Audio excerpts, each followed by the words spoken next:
Money trail کے ذریعے یہ بتایا جا رہا ہے کہ جدہ مل کے لیے بھی قطریوں نے رقم دی تھی. حسین نواز کا اعتراف میں چاہ رہی ہوں اگر آپ پہلے سن لیجئے تو ذرا سی چیزیں پرسپیکٹو میں آ جائیں گی. ملاحظہ کیجئے. ہمدرد لوگ جو ہیں الحمدللہ ہمارے کچھ دوست تھے پاکستانی تھے. آپ اس چیز کو چھوڑیں کہ کہاں کے تھے. نہیں, جدہ میں آپ نے پیسہ کمایا جی. کاروبار حسن نواز صاحب کر رہے ہیں وہاں پہ, وہ آپ کا پیسہ جس سے کاروبار کر رہے ہیں وہ مشترکہ میں نے اگر لیٹ سے اگر حسن نواز شریف کو کوئی پیسہ دیا ہے اگر تو کیا جانا اپنا اس میں برائی ہے. آپ نے دیا, لیگلی دیا ان کو پیسہ. لیگلی دیا, کوئی لیگلی تو نہیں دیا. دو جو ہے نا سورسز آف فنڈز تھے میرے پاس. ایک یہ کہ کچھ قریبی دوستوں نے, غیر ملکی دوستوں نے ہم لوگوں کو, انہوں نے بلکہ ان کی مہربانی ہے کہ انہوں نے بغیر کسی شرط کے پیسے دینے کی کوشش کی, لیکن ہم نے اس کو قرض سمجھ کے لیا اور اس کے بعد سعودی بینکس نے ہمیں فنڈ کیا. جس طرح آپ نے سنا یہ کہہ رہے ہیں کہ پہلے تو ایک آپ دیکھ رہے ہیں ہیزیٹنس ہے, ہچکچا رہے ہیں کہ بھئی اس میں کیا ضرورت ہے, میں کیوں آپ پوچھ رہے ہیں کہ قطری یا کسی اور سے لیے کہ نہیں لیے, آپ چھوڑیے اس سے کہ وہ کون لوگ تھے. نہیں کھل کے بتانا چاہ رہے کہ اس پورے پلاٹ کے اندر قطری رائل فیملی ایگزسٹ کرتی ہے. دوسرا انہوں نے کہا کہ 2 سورسز آف فنڈز تھے جس طرح آپ نے سنا, ایک تو بینکس ہیں, دوسرا اہم انہوں نے کہا غیر ملکی کچھ دوست تھے جو ہمیں انکنڈیشنلی جو ہے وہ پیسے دینا چاہ رہے تھے مگر ہم نے انکنڈیشنلی نہیں لیا, واپس کیا گیا سوٹو سے. مگر اس کے ذریعے دکھایا جاتا ہے کہ وہ قرض تھا ہی نہیں, یہ ان کے اپنے دادا کا سرمایہ تھا, یہ اپنے دادا کے پیسے تھے جو غیر ملکی دوست قطری ان کو دے رہے تھے, اس کے اوپر پروفٹ ییلڈ جو ہے وہ ان کو دے رہے تھے جب ان کے اوپر برا وقت آیا. تو یہ کیوں اس طرح کہا جا رہا ہے کہ وہ انکنڈیشنلی دینا چاہ رہے تھے, وہ انکنڈیشنلی دینے کا سوال ہی کیوں اٹھتا ہے سوٹو سے؟ یہ تو پیسہ ہی سوٹو سے شریف خاندان کا تھا, یہ بھی اہم سوال اٹھتے ہیں.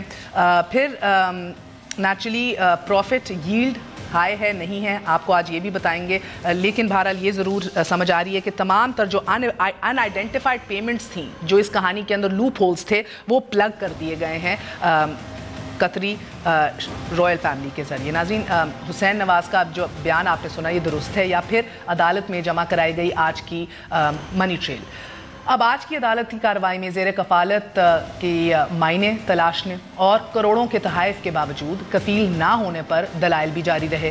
ایک موقع پر فاضل عدالت کا موقف تھا کہ اکاؤنٹنگ کی کیا یہ جادوگری ہے, اکاؤنٹنگ وزڈری کہا گیا, مگر حزب معمول عدالت سے باہر ایک عدالت اور بھی لگی. میں آپ کی وائف آمنہ کا یہاں دائرے مار کے دکھاؤں 8 مہینے کے لیے؟ تمہیں شرم نہیں آتی؟ سوچو تمہاری بیٹی مہر کی میں لگاؤں تصویر یہاں پر 8 مہینے سے بینیفیشل اونر, اور جب اپنی باری آئی تو کہہ دیے جی وہ لوڑ ہی نہیں. اپنے گربان میں جھونکو, صبح تم اٹھ کے شیشہ دیکھتے ہو, تمہیں شرم نہیں آتی؟ تمہیں پتہ نا کیا ہونے والا تمہارے ساتھ؟ میں نے پہلے دن کہا تھا, یاد کر بچوں. ناظرین, دشنام اور الزام کے اس نگار خانے میں ہر چہرہ مسک ہے. الزام دینے والے اور الزام سہنے والے دونوں سواسیر ہیں. اب لیگی وزراء کا دعویٰ ہے کہ منی ٹریل تصدیق شدہ ہے. مریم نے آج ٹویٹ بھی کر دیا case is all established apparently, اور اپوزیشن قطری خطور منی ٹریل کو کہانی کے کردار کلیئر کرنے کا حربہ قرار دے رہی ہے. اور لیگی وزراء جو ہیں وہ الزام لگا رہے ہیں, ان کو یہ ماننا ہے کہ یہ شواہد جو ہیں یہ کافی ہیں, بے بنیاد اور جعلی قرار دے رہے ہیں پٹیشنر کی ڈاکیومنٹس کو. ایک لیتے ہیں ایک چھوٹا سا وقفہ, وقفے کے بعد اہم ترین ڈیولپمنٹ قطری ایڈیشن نمبر 2 اور اس کا مطلب کیا ہے زیر بحث رہے گا. Stay with us on News آئی.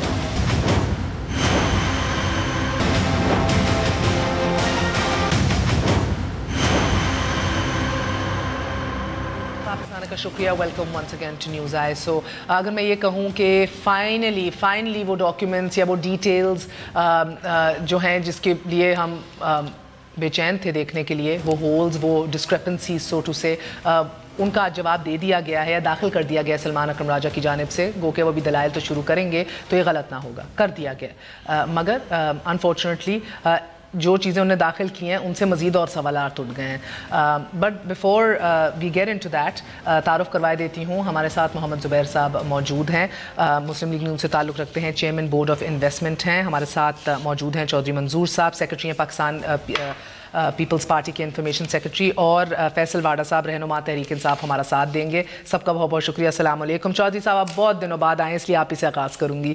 میں نے ابھی ابتدائی میں بھی کہا کہ یہ بدقسمتی ہے، یہ ہمارے لیے بڑی ٹریجک بات ہے کہ پوری دنیا کے اندر پاناما لیکس کے بعد نیا غور و فکر ہوا، بیٹھ کے سوچا گیا کہ کس طرح لیجسلیشن کریں، کس طرح قوانین کو مضبوط کریں، بہتر بنائیں، اکاؤنٹیبلٹی کو یقینی کریں، فائنینشیل کرپشن کو ڈسکریج کیا جائے، آف شور کے اوپر کسی نہ کسی طرح نظر ثانی کی جائے. اس کے بالکل اپوزٹ ہمارا معاشرہ، ہماری society is more polarize than ever. ایک الٹیمیٹ کلمنیشن جو آئی گیس ہونی ہی تھی وہ آج ہم نے پارلیمنٹ کے اندر بھی دیکھی، یعنی کہ چیزیں تشدد، وائلنس اور گریبانوں تک پہنچ چکی ہیں اس کیس کے اوپر. اتنی polarization for something that ideally should have بrought us together. دیکھیے ایک تو شکریہ آپ کا، آپ نے پروگرام میں بلایا. دوسری بات یہ ہے کہ دیکھیے اس میں ایک بڑا سمپل سا ایشو ہے کہ اب پورا میکنزم جو ہے گورنمنٹ کا، اور پوری گورنمنٹ اور پوری وہ صرف ایک شخص کو بچانے پہ لگے ہوئے ہیں، اس طرف تو کوئی جا ہی نہیں رہا. اب وہ چیزیں کہہ رہے ہیں، مثلا اگر مریم نواز، اگر میاں نواز شریف کے گھر میں بیٹھ کر آج بھی یہ کہہ رہی ہوں کہ میں ڈیپینڈنٹ نہیں ہوں، سو اس کو پھر ڈیفینڈ کرنے کے لیے آ جائیں. اور جو رویہ اختیار میں نہیں سمجھتا، دیکھیے حکومتیں ہمیشہ اوائڈ کرتی ہیں کانفلکٹ. کیا نہیں ہوتا تھا، آپ کو پتہ ہے یوسف رضا گیلانی صاحب کے سر کے اوپر کھڑے ہو کر ان کو سراؤنڈ کر کے پیپر پھاڑ کے ان کے اوپر پھینکے جاتے ہوتے تھے. مجھے یاد ہے چودھری نثار صاحب کی ایک سپیچ کا جواب دینے لگے تھے قمر زمان قاہرہ، خورشید شاہ صاحب نے روک دیا، وہ ہاؤس سے چھوڑ کر چلے گئے، لیکن انہوں نے کہا کہ نہیں، حکومتوں کی یہ رویے نہیں ہوتے جس طرح سے آج ہوا ہے. وہ الٹیمیٹ ہمیں نظر آ رہا تھا جو کیا گیا تھا. آج تو پی ایم حاضر بھی نہیں تھے، تو کچھ نعرے ایسے لگے کہ دستوں گرباں ہو گیا پارلیمان. دیکھیے جو لینگویج ہے، جو اگریشن ہے، یہ کیوں ہے؟ کیا یہ کو پاناما پیپرز کو ریولیشن کوئی پارلیمنٹ کے اندر سے ہوئی ہے؟ سمپل تھی آج کی کاروائی کہ آج ہاؤس کے فلور آف دا ہاؤس جو جھوٹ بولا گیا، اس پہ یہ رائٹ ہے کہ آپ تحریک استحقاق پیش کریں، چونکہ پورے ہاؤس کا استحقاق مجروح کیا گیا ہے اور پرائم منسٹر سے اس پہ سمپل یہ تھا کہ اس کاروائی کو آگے بڑھانا چاہیے تھا. لیکن چونکہ وہ باہر جو رویہ ہے وہ الٹیمیٹلی اندر بھی حکومتی اراکین اس سے اگریشن کی طرف جا رہے ہیں. زبیر مجھے ایک بات بتائیے کہ آج شاہد حامد صاحب بڑے ایلیکوینٹ تھے کل، آج کیا ہوا؟ آج وہ ان کا جو سپیس اور جو سکوپ تھا پورا، وہ کہاں سے کہاں بات کو لے گئے. کچھ ججز were also wondering what's going on. ہم لوگ بیٹھے ہوئے سوچ رہے تھے واٹس گوئنگ آن. پہلے تو میں کلیریفائی کر دوں، اپنے آپ کہیں گی پرسنل ہو جاتے ہیں کیونکہ آپ نے میرا انٹروڈکشن کرایا. مجھے 3 سال سے زیادہ ہو گئے ہیں بورڈ آف انویسٹمنٹ چھوڑے ہوئے. یس آئی نو، آئی ایم سوری، میں یہی سوچ رہی تھی، وہ رٹا ہوا ہے کیونکہ لوگ سوچیں گے کہ میں شاید دیکھیں نواز شریف کا بھی نام رٹا ہوتا ہے نا پرائم منسٹر. وہ بائی دی وے جب نہیں بھی ہوتے تب بھی ان کو کہتے ہیں ہمیں مخاطب کرو پرائم منسٹر کہہ کے. نہیں، میں نہیں آپ کو میں کلیریفائی کر رہا ہوں اس پبلک کو. دیکھیں شاہد حامد صاحب ایک بہت بڑے لائر ہیں، اور ہمیں کئی دفعہ بیٹھ کے محسوس ایسا ہوتا ہے کہ کئی چیزیں میں لائر کی پرفارمنس صحیح نہیں ہے. جس طرح حامد خان کا ایک دن ان کی پرفارمنس کے حوالے سے وہ اتنا اسٹرانگ ریاکشن آیا کہ وہ 24 گھنٹے میں وہ اتر گئے. میرا اپنا ذاتی خیال یہ ہے مہر کہ جو یہ کیس ہے، وہ کیس میں جو ججز بھی فیصلہ کریں گے وہ اس حوالے سے کریں گے کہ جو پریئر تھی اور پریئر میں جو کہ مانگا گیا تھا انصاف، اس کے حوالے سے تھا. تو جہاں تک مریم کا تعلق ہے، because Maryam obviously is also one of the respondents، تو مریم کے حوالے سے صرف 2 چیزیں تھیں جو ہم نے کرنی تھیں، اور میرا خیال ہے ہم بالکل اس میں پورا اتر گئے.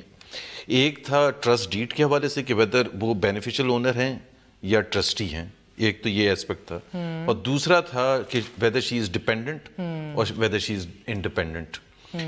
تو چونکہ ہمارے آئین میں اور قانون میں ڈیپینڈنٹ کی کوئی بھی، جیسے آپ نے بھی دیکھا ہوگا کورٹ میں کہ اس کی کوئی ڈیفینیشن نہیں ہے، تو اٹس اے جنرک ٹرم جس کو اب کورٹ میں ڈیفائن کیا جا رہا ہے.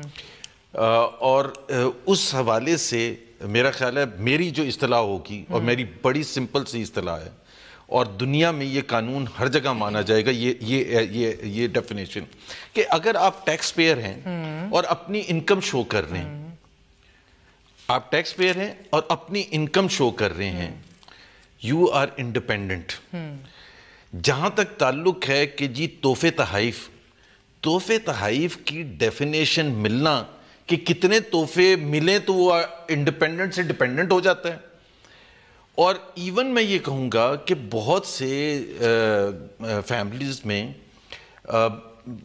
ماں باپ جو ہیں اپنی بیٹی کو ساری عمر تحائف دیتے اچھا میں ذرا ایک وقفہ لے لوں پھر جس چیزوں کی بات کر رہے ہیں کیونکہ آپ میں سے بہت سے لوگوں کے لیے کلیئرٹی دینے کے لیے ایک چھوٹے سے وقفے سے پہلے آپ کو بتاتی چلوں کہ آج مریم صاحبہ کی ڈیپینڈنسی زیر کفالت ہیں کہ نہیں. آف کورس یہ سوال اٹھا, بہت ڈیٹیل میں گئے, اٹ واز ویری انٹرسٹنگ, بہت دلچسپ پروسیڈنگس تھیں. سوال اٹھا گیا اور شاہد حامد صاحب نے کہا کہ جو سوال ہے زیر کفالت ہونے کا ڈیپینڈنسی کا یہ وقت کے ساتھ ساتھ بدلتا رہتا ہے. Sometimes you are dependent, sometimes you are not dependent, so it changes from time to time, quote unquote Shahid Hamid کا کہنا تھا. اور اس کے بعد یہ بھی کہا گیا, پوچھا گیا جسٹس اعجاز کی جانب سے کہ یہ ایگریکلچرل زرعی زمین جو ہے یہ آئی کہاں سے, کیا انہوں نے خود پرچیز کی یا اسی پیسے سے پرچیز کی جو ابا جان نے تحفے دیے تھے. تو شاہد حامد صاحب نے کہا یس مائی لارڈ. پھر کھوسا صاحب نے بھی پوچھا کہ آپ نے ہمیں سیٹسفائی مطمئن کرنا ہوگا کہ وہ ڈیٹس آف ٹرانسفرز کیا ہیں, کیا ایسا تو نہیں کہ حسین نواز جب پیسے دے رہے تھے اس کے بعد ہی نواز شریف وہ پیسے مریم کو بھی دے رہے تھے, اس کے لیے زمین بھی خرید رہے تھے اور انہی پیسوں سے مریم یہ واپس بھی خرید رہی تھی, کیونکہ although she spends no money of her own but she becomes independent, یعنی کہ اپنی کوئی پرسنل سورس آف انکم نہیں ہے, اپنی کوئی سورس نہیں ہے, مگر پھر بھی وہ انڈیپینڈنٹ ہو جاتی ہیں. سو اس کے اوپر بڑی دلچسپ بات رہی. اور پھر جسٹس اعجاز صاحب نے یہ بھی کہا کہ آپ کو آئیڈینٹیفائی کرنا ہوگا کہ وہ کون سی زمین ہے جس سے یہ اتنا زیادہ پیسے لے رہی ہیں, وہی زمین ہے جو ابا نے دی تھی تحفے کے اندر, جو یہ سارا ریونیو دکھاتی ہیں, پروفٹس اپنے دکھاتی ہیں. جسٹس گلزار نے کہا کہ تمام تر آئٹمز جو آپ کی اسٹیٹمنٹس میں نظر آ رہے ہیں وہ سارے ریکنسائل ہو رہے ہیں تحائف سے, تحفوں سے. جو لینڈ پرچیز کیا گیا, خریدا گیا ہے, وہ اپنے کسی آمدن سے تھا یا وہ بھی تحفوں کے ذریعے ہی تھا. تو انہوں نے کہا شیئرز کی بات کی, تو پھر جج صاحب نے کہا کہ holding of shares doesn't mean کہ آپ ان سے انکم ڈرائیو کر رہے ہیں انلیس وہ ڈیویڈنڈس ہوں, اور اگر آپ کے ریٹرنز سارے کے سارے جو آپ فائل کرتے ہیں وہ سارے بیسڈ ہیں on income generated through gifts, تحائف کے ذریعے, پھر آپ ڈیپینڈنٹ جو ہے وہ ہیں, انڈیپینڈنٹ آپ نہیں ہیں. سو ایک وقفہ لے لیں, وقفے کے بعد حاضر ہوتے ہیں, پھر سے اس کے اوپر بات کرتے ہیں. Stay with us on News I.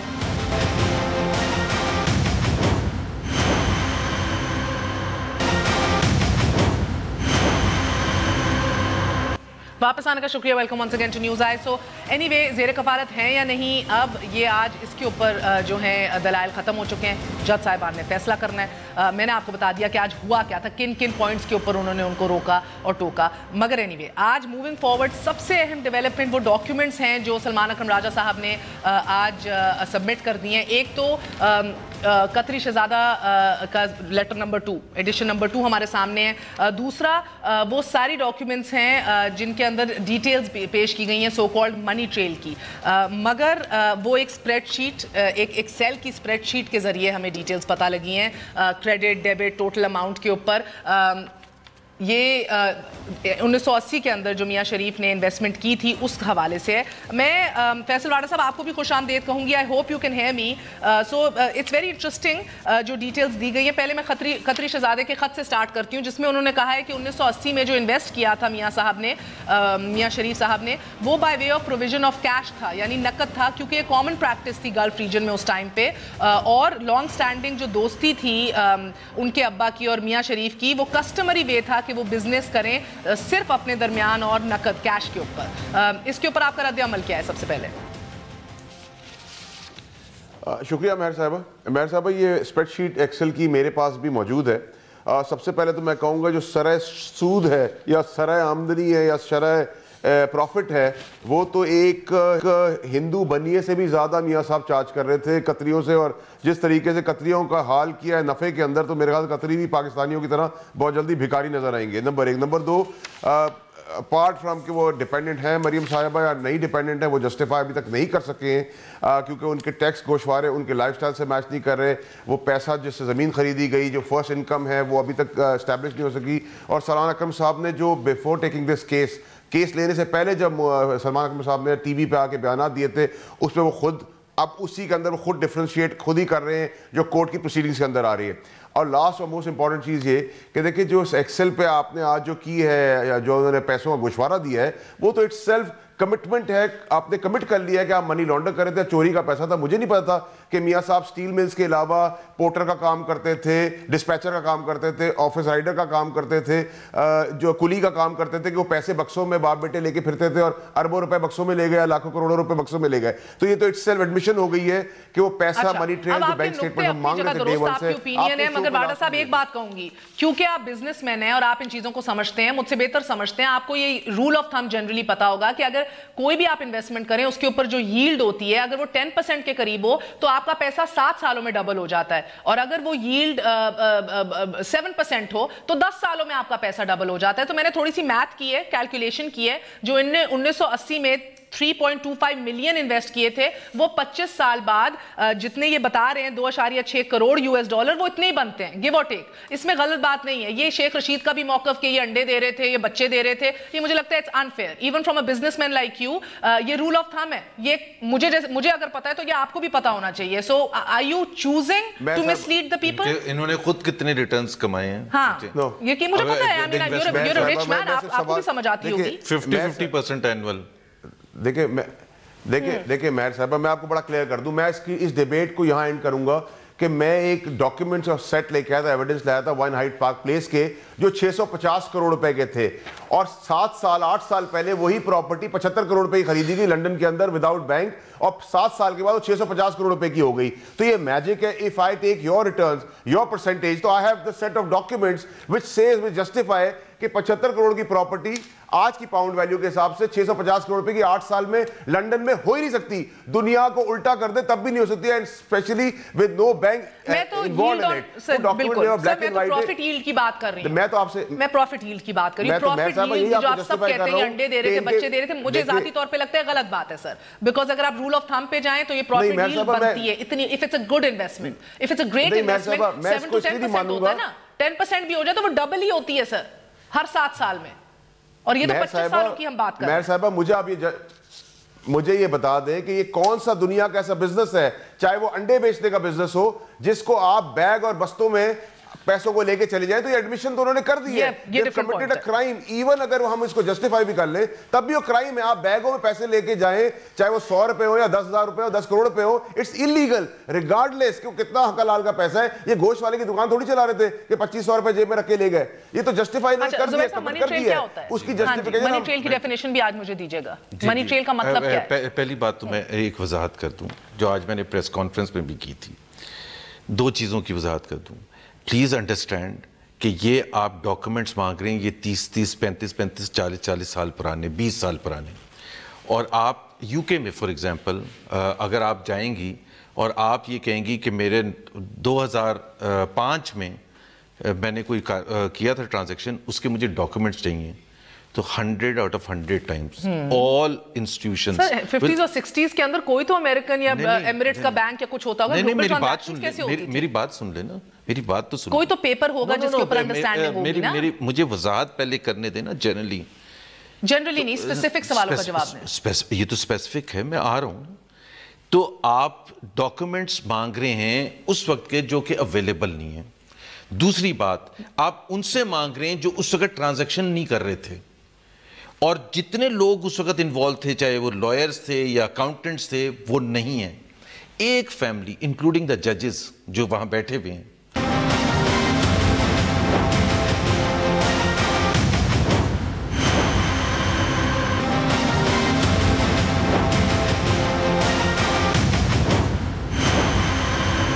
Equity ڈالنی ہوتی ہے نا سر, یا اگر رائلز کی بھی بیکنگ ہو تو کوئی تو ڈاکیومنٹ ہوگی جس کے اوپر تحریری طور پہ لکھا ہو. پہلی بات تو یہ جو آپ اور آپ کے ساتھی اینکرز یہ جو کہتے ہیں کہ کوئی ایسی ڈیل نہیں ہو سکتی جس میں ایکوٹی کے بغیر ہو. یہ آپ کا کیا بزنس بیک گراؤنڈ ہے؟ میں تو ساری عمر بزنس کرتا ہوں. Sir, I have gone to business school. Okay, and I have actually done. I have gone to business school. Don't doubt my qualifications. I know what I'm asking you. But I am challenging this assumption کہ جی یہ کہاں ہوتا ہے. پہلی بات تو یہ ہے کہ آج بھی اگر آپ مجھے بتائیں, ایک سیکنڈ مجھے بتائیں, کیا دنیا میں کہیں بھی کوئی بینک 100% لون دیتا ہے؟ کیا آپ اپنی ایکوٹی نہیں کوئی داتے, کوئی کولیٹرل نہیں رکھتے, کوئی 25-30؟ میں بتا دیتا ہوں ایکچوئل بتا دوں. ایک سیکنڈ ایکچوئل ہم 1995 میں، میں اپنی ایگزامپل دے دیتا ہوں، 1995 میں آئی بی ایم کی طرف سے میں بزنس آپریشن سیٹ کر رہا تھا مڈل ایسٹ میں، اس سے پہلے نہیں ہوتے تھے، اس سے پہلے نہیں ہوتے تھے. I was the first IBMer to go in Middle East. ہم نے جو وہاں 2 کمپنی سیٹ اپ کی، ایک جبل علی میں کی پی سی کمپنی اور ایک دبئی میں کی اوور آل مڈل ایسٹ کا بزنس کرنے کے لیے. 100% فائنینسنگ بینک کی تھی، اور میں بینک کا اگر نام لوں لینا نہیں چاہیے، اسٹینڈرڈ چارٹرڈ بینک کی. تو یہ تو ہر ایک کے بزنس ٹرمز ہیں. ایک سیکنڈ جی